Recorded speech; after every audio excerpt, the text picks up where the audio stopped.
think we can go right into the markets. How are you preparing? What are you seeing with your CI markets and going forward? Apparently, there's a lot of scenarios, which means there's potential volatility coming up, a lot of different things coming up. How are you planning and what are you seeing with your CI markets? Yeah, I think at least for the next couple of months, we'll continue to see equity markets grind higher.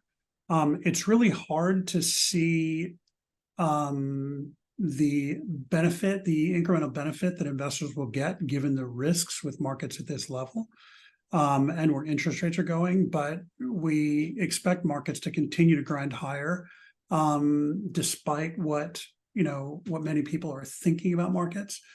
Commodity prices we expect to continue to decline.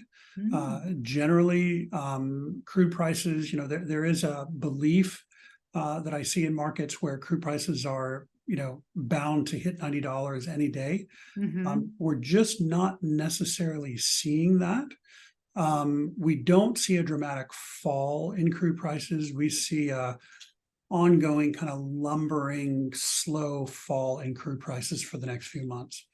And the reason crude is so important is because there are so many secondary, tertiary impacts of crude prices that the crude price itself is very, very important. So we continue to see equity prices grind higher despite fears about things, a big rug pull.